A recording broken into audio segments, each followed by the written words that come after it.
Hello, friends. Greg Kokel back with you here again for Stand to Reason, and thank you for being part of the listening audience. I expect you, some of you, to be part of our conversation as well. My number, 855-243-9975. That's 855-243-9975. You can call in and raise a question or an issue or challenge me if you like, or ask me for a piece of my mind. I'll ask you for a piece of yours. And that's what we do here at STR and have been doing that. Actually, broadcasting now, I was just thinking about it a few moments ago. I think this is my 33rd year in broadcasting. In 1990, February 11th or something like that is when I started. So 1991 would be my first year anniversary. 2021 would be my 30th anniversary. 2022 would be my 31st. So this is my 32nd year, I guess. I'm trying to do the math on this. Kind of weird. Been gone for a while. Was back last week. Going out of town again soon, but I will be doing the shows from the road. No problem. So I will not leave you as an orphan. I will be with you here, but broadcasting somewhat from Wisconsin as working, trying to finish up this manuscript for Street Smarts. Using questions, the subtitle here, to answer Christianity's toughest challenges. And I've been pounding away at that for quite a while now. And hopefully before too long, I'll have it done. It was great being in studio with Amy Hall this morning, though. We knocked out about 4 shows. STR Ask. Take care of that. It was good being with her, which reminds me, tomorrow, Amy will be doing a live Q&A. Tomorrow, that would be Wednesday, the 20th, on Facebook, Stand to Reason's Facebook, at 1 p.m. You can ask your questions, and she'll be so happy to answer. And she's fabulous at that. It's just, it's a bit challenging in a good kind of way to do STR Ask with her, because I get my first shot at answering the questions. She's the host. She reads them. She lets me talk, and then she adds her 2 cents, and it's usually a lot more. It's usually worth a whole lot more than 2 cents. And I find myself thinking, oh, man, why didn't I think of that? I'll bettered my answer. But it's great to have a team member that's so effective at what she does. And we have a deep bench here at STR. And so she will be doing her own live Q&A tomorrow on Facebook, Wednesday, July 1 p.m. I gave that number, 855-243-9975, for those of you who are either on live streaming and would like to call in now. And, of course, you can live stream, I think, right? They can live stream watching and listen to this video at the moment, right? If they go use our app or something, they can listen live. Can they watch live, too? Yeah, this show, yeah. Well, apparently you can do that, and you guys have to figure out how, because I think our app has the show and the live stream, and maybe online you could do that. STR.org, probably the bottom of our homepage, has some of the details there. And let's see, what else did I want to say before Amy's tomorrow. This weekend, I am going to be speaking at Calvary Chapel, Chino Valley, on the 23rd and the 24th. That's much of the day Saturday, Apologetics Conference, and then the Sunday morning services, both of them, I'll be talking on faithfulness is not theologically complicated. This is a theme that I've been hammering away at. I'm going to be teaching it, let's see, I'll be at CIA next week with Frank Turek. I'll be giving that talk there to more mature Christians, but my conviction is that we need to be reminded of some of the basics that are under attack now that are not difficult biblically. And so that's what I'll be talking about at Calvary Chapel, Chino Valley. And then the following week after CIA, I will be at Crestview Presbyterian Church in West Chester, Ohio. That's 2 words, West Chester, and at First Baptist Church in Fairborn, Ohio, both July 31st. Okay, West Chester, Ohio, that's just north of Cincinnati. I'll be there in the morning services doing, among other things, the Story of Reality, and then in the late afternoon, early evening at Fairborn, Ohio, First Baptist Church. I think that's closer to the center of the state. I'll be talking about truth is not ice cream and faith is not wishing. So those are things on my schedule. Some of the other guys have some things I'll tell you about before too long. But I have noticed something in the news that is a bit surprising to me. It has to do with Elizabeth Warren. She is a U.S. senator and a fairly recent candidate for the president of the United States, but she wants crisis pregnancy centers around the country completely shut down. Now, when I first saw the news blurb, I thought this has to be an overstatement, and some of the pieces that I read from critics of Warren, people more on the conservative side, we can be guilty of maybe guilty isn't the right word, but we can be colorful with rhetoric. Guilty is a word that only applies to rhetoric when the rhetoric distorts the truth. I mean, I try to use rhetorical devices to make my points more compelling, but I am not trying to use language that distorts the truth. But doesn't matter which side of the political fence you're on, you can be guilty of that. And so we just want to be careful, even as we read things from people who might reflect our own viewpoints, morally, politically, spiritually, whatever. We just want to make sure that we get a balanced view. And so some of the pieces were written cleverly by people who were quite upset, and I understand that. But I'm a little concerned about, no, I'm not a little concerned, I'm a lot concerned about this maneuver. Now remember, she's a sitting U.S. senator, and she is asking, or she is expressing her desire that there be some way that the government can shut down a 501c3, a nonprofit organization that is doing acts of mercy and charity for the population. Now, I realize that CPCs, crisis pregnancy centers, are pro-life. Elizabeth Warren is not pro-life. She is, well, I would like to choose the more charitable characterization of pro-choice as opposed to pro-abortion, because pro-abortion sounds like the person who is pro-choice, that is, who believes abortion should be an option, doesn't necessarily believe abortion is a good option or a favorable option, but ought to be a legal option. So they can justifiably say, I am pro-choice, though I am not pro-abortion. So the more charitable characterization is pro-choice, but I think that Elizabeth Warren is pro-abortion. And the reason is she is on a crusade, appropriate word, I think, to shut down crisis pregnancy centers that help women. Now, there is a justification that she offers. And here I'm quoting her in Massachusetts right now. Those crisis pregnancy centers that are there to fool people who are looking for pregnancy termination help outnumber true abortion clinics by 3 to 1. All right? She said this in an interview on NBC 10 in Boston. We need to shut them down here in Massachusetts, and we need to shut them down all around the country. Now, notice she identifies the number of abortion clinics versus the number of CPCs. CPCs outnumber them 3 to 1. That's good news to me. And by the way, it seems to me that it suggests that it speaks to the canard that pro-lifers don't care about the mother. We just care about the tissue. Well, of course we care about the mother.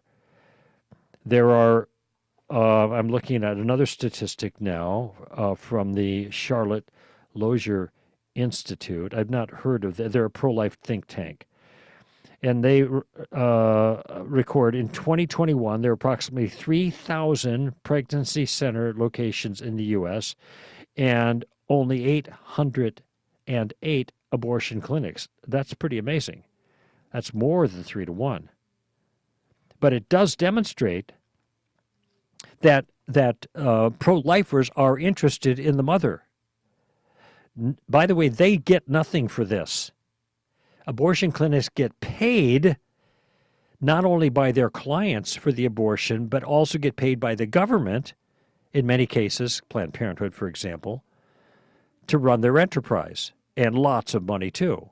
CPCs don't. I have done many, many, many fundraisers for CPCs around the country because they exist to help women who choose to carry to term and need the assistance. And they get assistance. And the assistance they get is in with clothing and formula and encouragement and training. And I'm looking for the list here. I had it somewhere, but now I can't find it.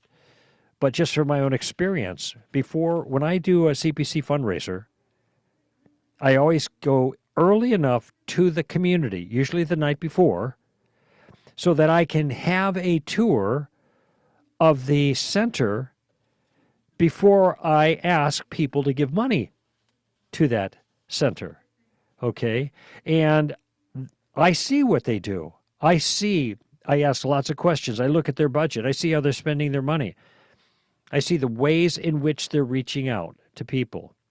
Now, apparently, there is some evidence of some CPCs that are not careful about what they communicate. The way Elizabeth Warren characterizes it, though, is that all of them in Massachusetts are like that. Let me read the quote again. In Massachusetts right now, those crisis pregnancy centers that are there to fool people who are looking for pregnancy termination to help outnumber true abortion clinics by 3 to 1. So that's all of them are doing this. They're there to mislead. We need to shut them down. She also adds, you should not be able to torture a pregnant person like that, referring to the work done by pro-life charities. Now, I guess I'm not entirely clear on the behaviors she's referring to. There has been documented cases of misinformation, but there's no reason for me to think that this is characteristic of CPCs, especially given my exposure to them. They are there to help women in crisis. They are not there to recommend an abortion. They are there to help women who choose to carry to term. One of the things they do is they have ultrasounds, free ultrasounds performed in many of them. This is major. Okay. Oh, well, that's manipulative. Really? Yes, because now they're going to feel guilty. That's part of the charge. And let me see if I understand the view of women that this charge entails. Women are so weak that if you show them a picture of their unborn child, they will only feel guilt for killing that child, and they will not be, or for thinking about taking the life of that child, and they would not be capable of making their own informed decision. Well, they're not going to get an ultrasound over at an abortion clinic. Why not? Isn't that part of being informed? This is what we're talking about. Take a look. Oh, that's manipulative. How is giving facts manipulation? It's not manipulative, it's effective. Because this allows a mother to see clearly what's at stake. And what's at stake is that individual human child, which is her offspring growing in her womb, that's what's at stake. And that's what's clear. Abortion clinics want to obfuscate that. CPCs don't. Now, is this a powerful tool to keep women from taking the lives of their unborn children? Yes, it is. That's Warren's complaint at the heart of it, in my view. But it's a powerful tool because it tells the truth. That's why it's powerful. It's just like other graphic images. of aborted fetuses, to use the more neutral term. When I give my talks, I usually show a picture of a video of a live 10-week-old fetus in the womb moving around. That gives a clear picture of what we're talking about. You can't just dismiss it with rhetorical language so people don't understand what's going on. But because these are the kinds of things that CPTCs do, and they offer an alternative to abortion because they think abortion is wrong, and part of their obligation to be charitable and kind and merciful to women caught in a crisis pregnancy is to make it possible, in some ways, to be able to keep and carry that baby to term. Listen, I've been there and listened to the testimonies of the women who get up on stage during these fundraisers before I give my own appeal, saying how incredibly well they have been treated, how life-changing the experience has been, and how glad they are they did not take the life of their child. Sometimes the child is with them on the stage, either an infant or a youngster or a teenager, as part of their testimony. These women aren't being manipulated. Now, will some people feel bad? Sure. And if a crisis pregnancy center is posturing as a pro-abortion enterprise to get pro-abortion people in or abortion-minded women in so they could change their mind, I think that's deceptive and it's wrong. Okay? I have no sense that this is what's going on a regular basis. And why would Elizabeth Warren, a female senator, think it is torture to show a woman, that's the word she used, torture, to show a woman a picture of her unborn child? It may be torturous because she's thinking of the consequence of her actions if she carries them out and aborts the child. But that's because she's killing her baby, and it ought to be torment. Why? Do you see how upside down this is? If that's the reality, someone ought to feel bad about that, but that isn't the reason that they are being shown to the pregnant woman. It is helping the pregnant woman to see exactly what's at stake, what is going on. It allows her to make an informed decision. And by the way, when they are so informed, they overwhelmingly choose to carry and not to take the life of their unborn child. Now, but it gets worse than this in the case of Elizabeth Warren. Apparently, last month she introduced the Stop Anti-Abortion Disinformation Act, which would empower the FTC, Federal Trade Commission, to crack down on allegedly false claims made by crisis pregnancy centers and find. It is kind of interesting that there's such an aggressive effort to make sure all the accurate information is given just in this one area, this politically charged area. Other organizations aren't under that cloud as they explain things or carry on their business or whatever. Why this focus? And, of course, we know why. Because Elizabeth Warren is pro-abortion and not pro-choice. If she was pro-choice, she would champion CPCs. Oh, they're giving disinformation, allegedly. Okay, who gets to decide what is disinformation or not? It seems to me we just recently went down this road on a federal level. The president was going to put together a truth panel. Really? The government gets to decide what's true? That's what the First Amendment is all about, it seems to me. Why don't you let us make our own decision based on the arguments, if you allow all the arguments to have an opportunity, rather than threatening them and punishing them, the voices, I should say, for communicating their side or the facts as they understand them. We are grown-ups. We don't need the government to be our truth filter. by the way, if the government was really a genuine truth filter, a whole lot of this nonsense would never make it to the public square because it's just not true. Many of you might be aware of the fact that since Roe was overturned by SCOTUS, there have been acts of violence against CPCs and churches that are pro-life. Okay, and this started happening when Alito's draft of the opinion that became public in June, illicitly hit the news media. Okay, and dozens of crisis pregnancy centers have been burned, have been vandalized.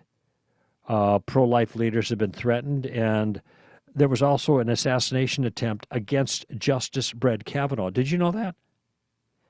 Now, it's such a weird thing that the person who is planning to assassinate Judge Kavanaugh decided not to and turned himself in.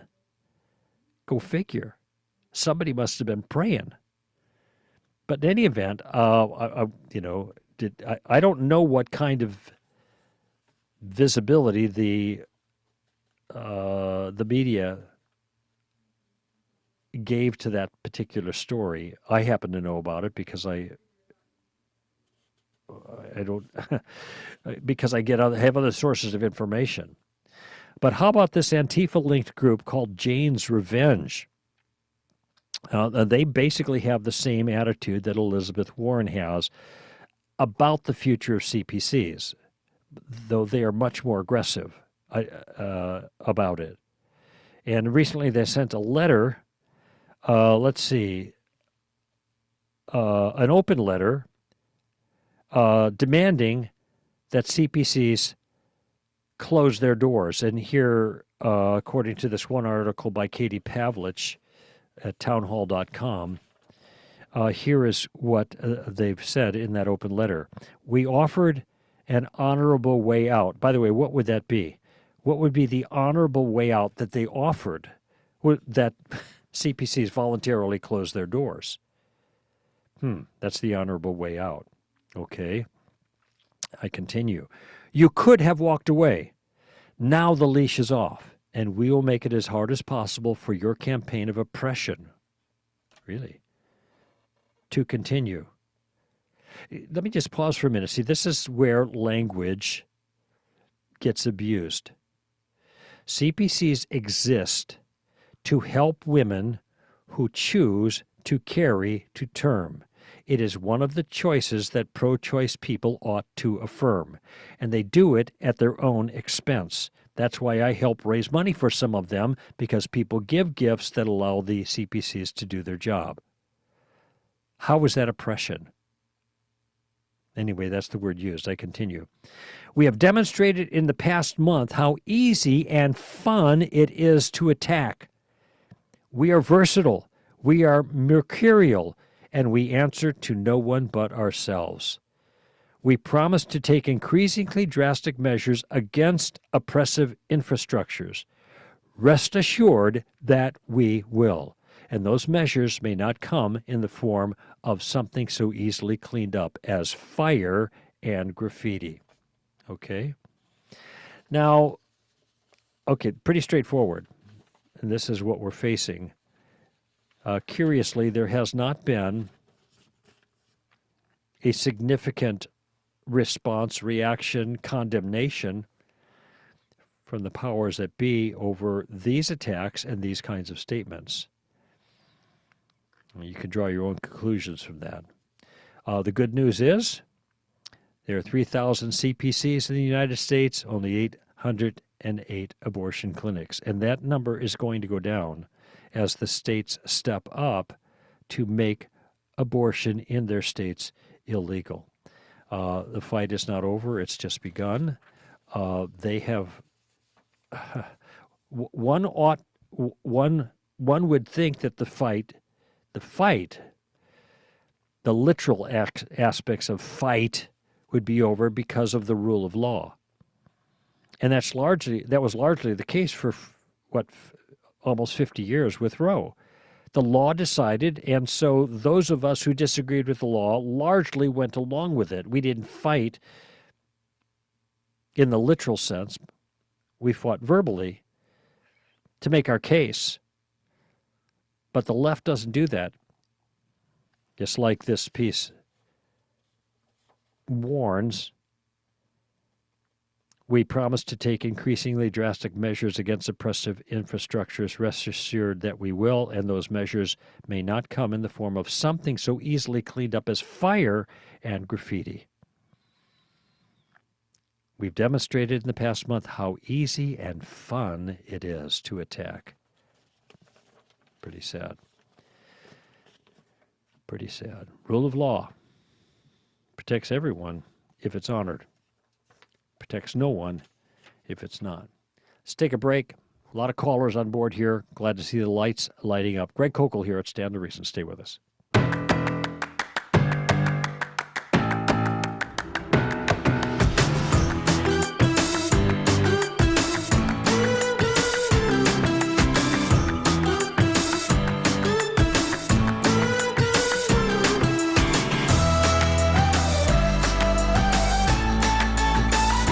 All right, friends. Greg Kokel here, Stand to Reason. Still looking at some of these challenges here that's associated with Elizabeth Warren. Elizabeth Warren's appeal to close down CPCs. We actually have a caller that is calling in from Glendale, Arizona, relative to that particular issue. So let's go to him. Is this Leland in Glendale? Yes, Leland. Good to talk to you. Thank you for calling. Yeah, good to talk to you again. Always enjoy it. Thank you. Well, this is also apropos for our topic, what you have in mind. Yeah, I lived 20 years in Southern California. I know I've talked to you about that before and told you about how important your ministry was to me while I was there. But also while I was there for a time, I did some volunteer work at a pregnancy center. I believe it's called Assure now. It's in Fontana. Back when I was doing my volunteer work there, they were called Alternate Avenues. I don't know if you've heard of them. I haven't, but that's all right. Okay.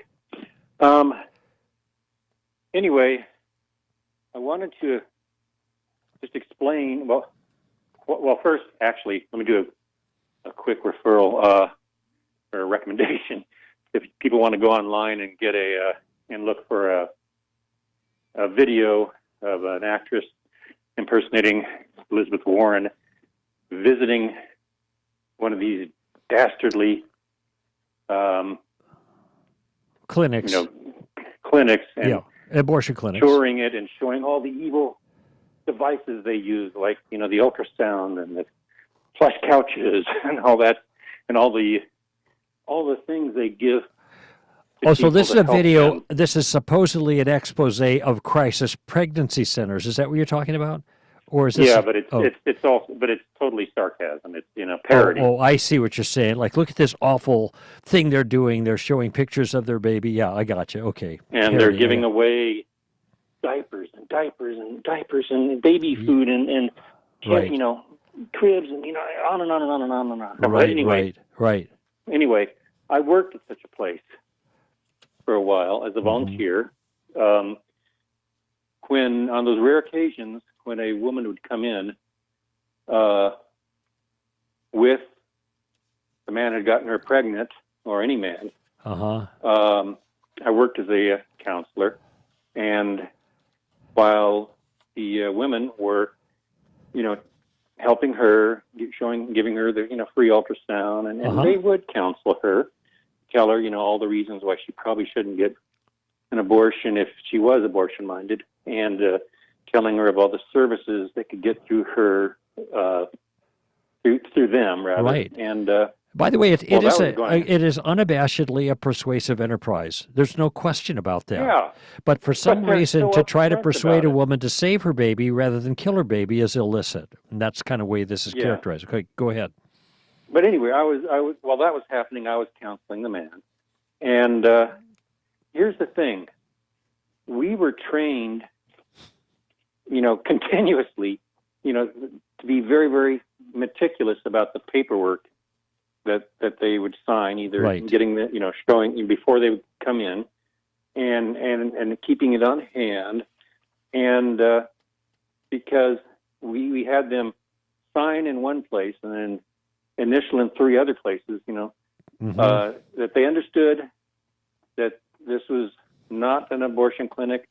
They were not affiliated with an abortion clinic. Sure. They would not offer abortions. They were not referred to for abortions, et cetera, so forth and so on. And the reason they had to do that, and the reason they didn't dare, would never dare to Misrepresent. pretend, is because we were constantly being, I don't know what the right word is, probed or tested. Huh. Someone would, probably from Planned Parenthood or some other organization or just a supporter, would come in, and it would start to become obvious that they really were just trying to get us to either suggest to them that, yes, we can, help you with your abortion. Like in my case, No. I had a guy come in and ask, during the counseling 3 different times, so I can do the abortion, we can get the abortion here, or you can tell us.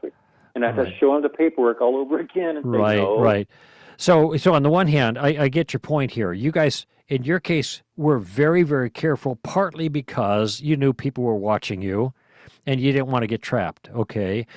My sense also is, especially from the CPCs that I've worked with, and there have been many in the past. In fact, I met my wife at the very first CPC presentation I gave, the very first fundraiser in 1992. In Westlake, California, so Westlake Village. So that's where I met my wife. But what I've encountered are very, very generous, gracious, virtuous people who would not want to mislead others. Yes. And because for virtue's sake. Now, I'm not saying that all pro-lifers are Christian. I think there are pro-lifers that are not Christian as well, but the vast majority are pro-life in virtue of their Christian worldview and their understanding of the value of the unborn human made in the image of God, and they also have to answer to God for the way they do their business. And so all of these make it less likely that there are going to be outliers. And there are them. They're in some of these articles I have in front of me right here. They record some of them, but I think they are genuinely outliers. They're not characteristic of the whole. And part of it is when you look at the let me just see. I was to find my page here. Some of the things. Okay, here's an example. The alleged disinformation that manipulates people. Okay, according to this article here, includes things like referring to a baby as a baby rather than a fetus.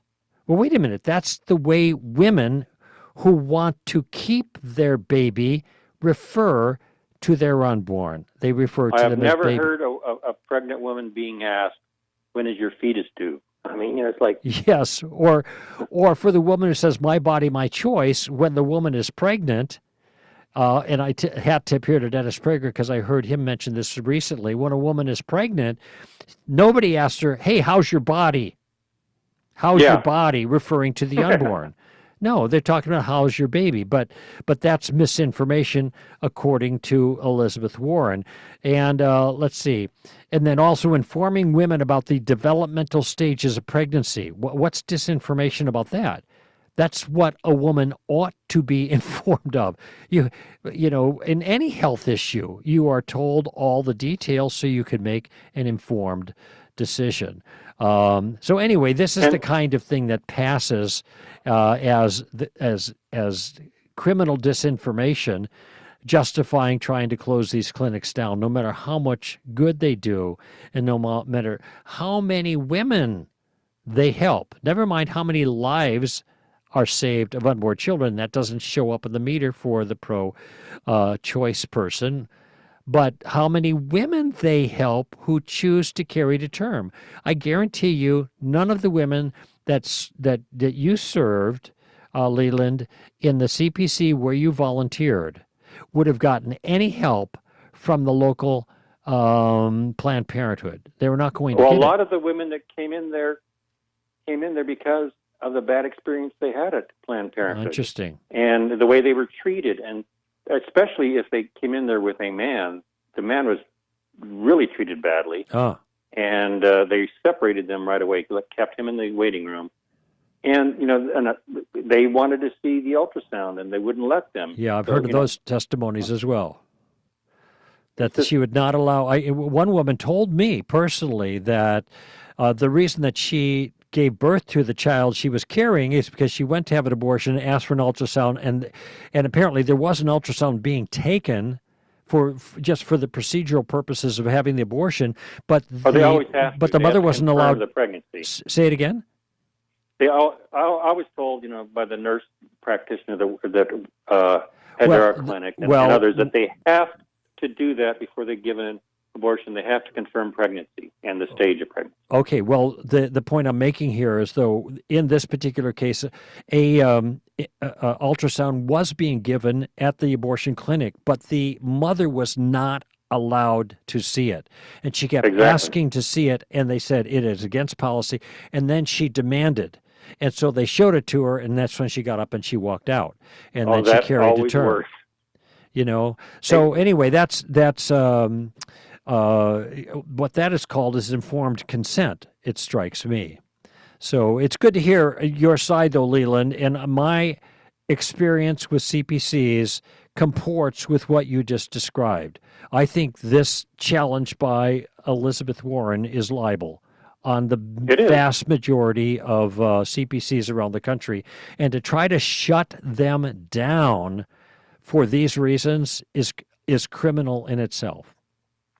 It is. Okay. Hey, thanks for the call. Yeah. Okay, appreciate it, Warren. Let's see, where are we going next? Let's go to Marie in Orange County, and let me find your button, Marie. Welcome to the show, Marie. How are you? Hey, Greg, I'm good, thanks. How are you? Well, I always enjoy talking to the callers, but I often get frustrated at the circumstances that we end up discussing, and that's the way I find myself right now.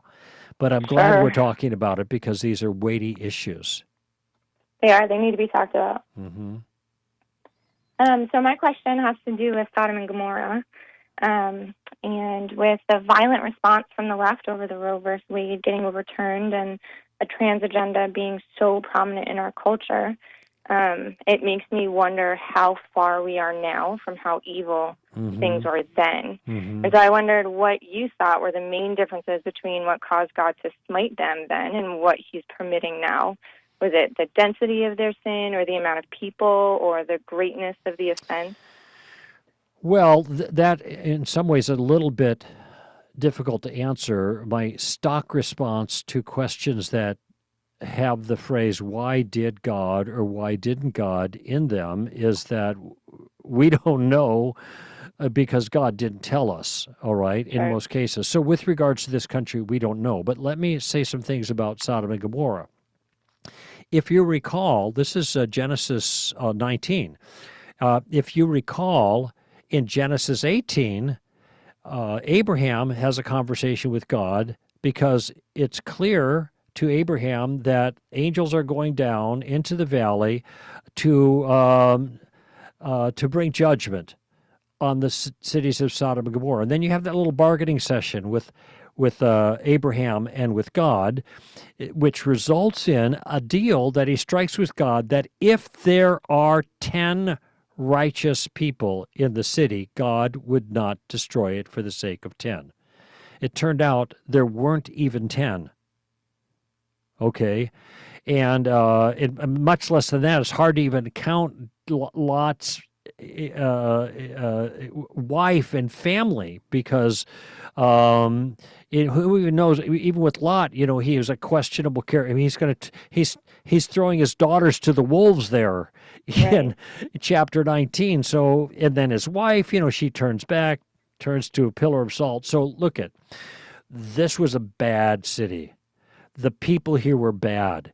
Everyone was bad. People were completely sold out. In fact, to depravity. And Lot when he encountered the angels who he thought were men, countenancing spending the night in the open square, he said to them, "No way. You come into the protection of my house," basically, because I'm not going to let you sleep out here. It's too dangerous. And of course, we found out what happened. Even when he was under the angels were under the protection of Lot in his own household, how they were accosted.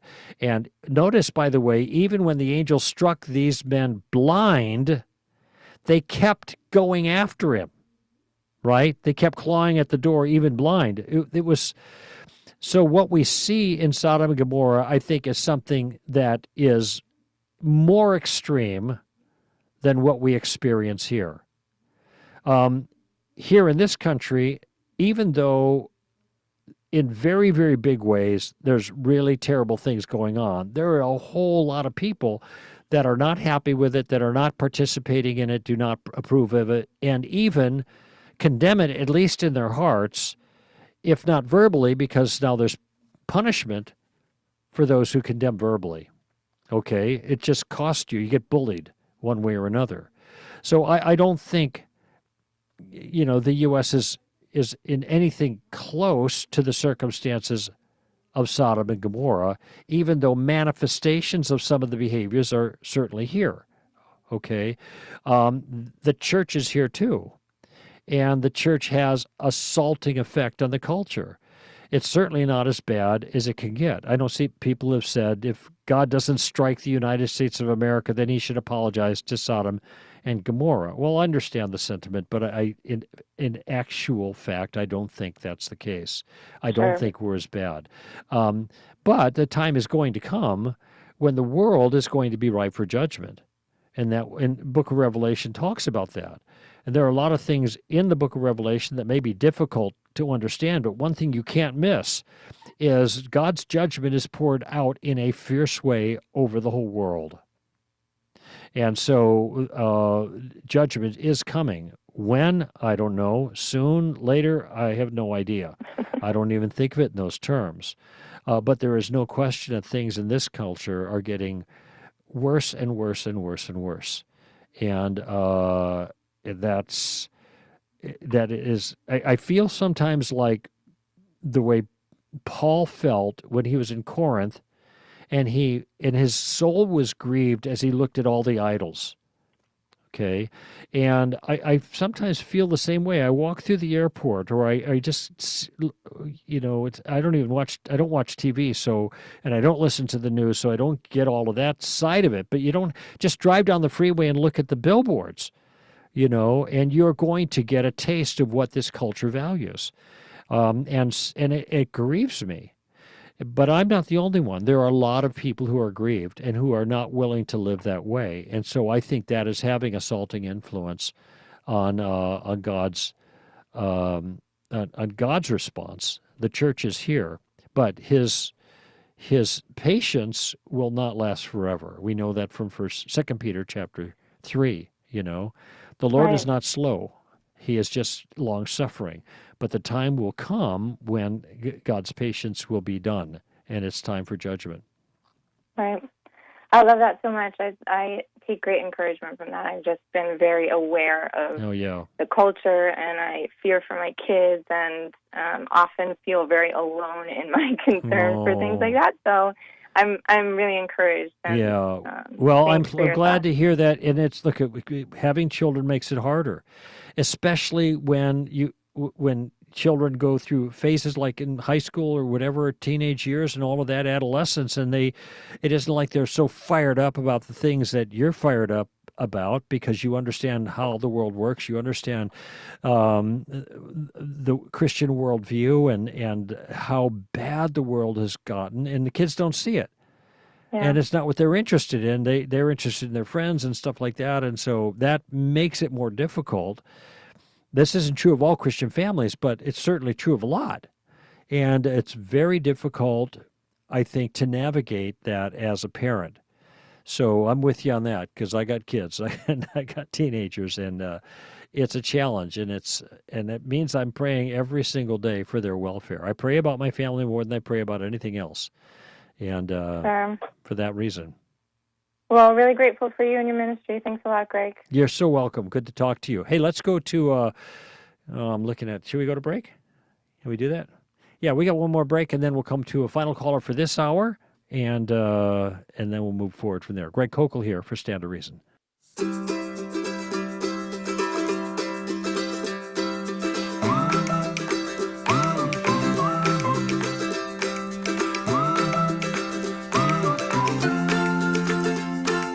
Greg Kokel back with you here on Stand to Reason, and let's go to Anselm, somewhere in California. Anselm, welcome to the show. Hello? Hi. Huh. Is your name really Anselm? Yes. That's the name your parents gave you? Yep. You probably know who I'm kind of named after. Well, yeah, Anselm was a saint. He was right around the end of the first millennium. He is one that developed concepts of substitutionary atonement, the ontological argument for the existence of God, et cetera, you know. So Anselm wrote Cur Homo, Why the God-Man, I think. Yeah. Yeah, so anyway, so you nice to talk to you, Anselm. I've read your work.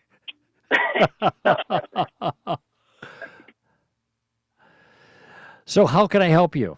You got a tough one here. Yeah. I think it's even something that I'm also struggling through, just intellectually, because it's maybe not even intellectually, maybe more emotionally, because it's basically I know a guy who most of his problems in his life was caused by abuse from a family member. Uh-huh. And, he went to church and, would have claimed to be a Christian just, maybe 5 years ago or so. And he's wouldn't claim to be a Christian anymore. He would even, say no, I'm not, kind of a thing. Mm-hmm. And it's oh, man, I'm even forgetting what the question was. Well, it sounds to me like if he's walking away from Christianity based on abuse in the past, then maybe the question is, why didn't God protect me from that abuse? Yeah, that's basically, one of his kind of questions. And then even kind of onto that as well was, he's finally kind of figuring his life out after, abuse problems and a divorce resulting from the issues of that abuse. And he kind of sees all of his improvements as his own efforts and nothing that God helped him with. Because basically part of the same question is if God was going to help me, he wouldn't have allowed that abuse. All right. Well, okay. I'm looking at the clock, so I want to. We got 5 minutes to go, so I want to offer you something that might be helpful. Okay. Sure. These kinds of issues are always hard to deal with because they're so emotionally laden. So I'm just going to make a couple of comments that may help offer an answer.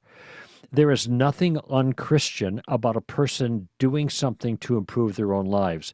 We know that human beings are capable of that.